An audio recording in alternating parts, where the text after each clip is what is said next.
कि ये हमारा उद्धार कर देगा, ये कुछ तो हमारे लिए धर्म कर्म करेगा जिससे हमें परमात्मा का धाम प्राप्त होगा, हम भटकेंगे नहीं।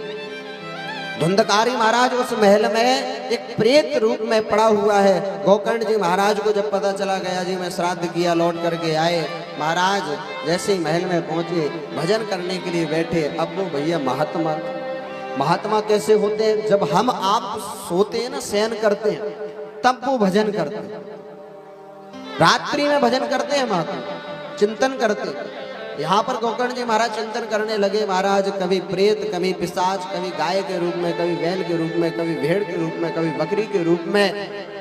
अंजलि में जल लिया अभिमंत्रित करके, जैसे ही सामने जल को जैसे ही सिंचन किया, महाराज सामने खड़ा हो गया प्रेत रूप में। कहा भैया हम कोई और नहीं है, अहम भ्राता तुदी योस्मी धुंधकारी थी नाम था। भैया हमारा नाम धुंधकारी है। अरे धुंधकारी तुम प्रेत योनि में? अरे हमने तो तुम्हारे नाम से गया जी में श्राद्ध कर दिया था, फिर भी आप प्रेत योनि में पड़े हुए हो, कैसे हो सकता है? शास्त्रों में तो कहा गया है जिसके नाम से गया जी में श्राद्ध कर देते हैं उसकी मुक्ति हो जाती है। पर भैया मुक्ति क्यों नहीं हुई? या तो शास्त्र झूठे हैं। तो यहां पर बताया कि भैया शास्त्र झूठे नहीं है, मुक्ति क्यों नहीं हुई थी? ऋषियों ने प्रश्न किया, बताया कि जब भैया गया जी में श्राद्ध किया गया तो श्राद्ध से पहले संकल्प लिया गया था। हम आप कलश यात्रा में सम्मिलित हुए तो हमारे आचार्य जी ने संकल्प करवाया, बोला था भैया नाम ले लो, अपना गोत्र ले ले, जिसको गोत्र नहीं पता है वो कश्यप बोले, क्योंकि हम आप सभी कश्यप ऋषि की संतान है। हम आपने गोत्र लिया, नाम लिया।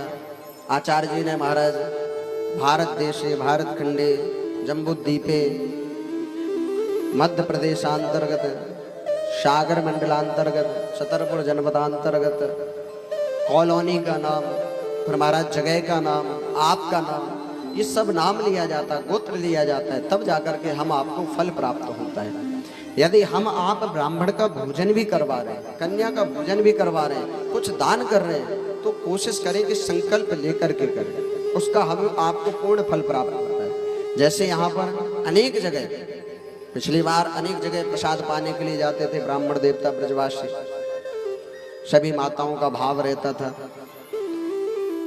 तो महाराज आप कोई भी कार्य करें संकल्पित होकर करें, उसका पूर्ण फल प्राप्त होता है।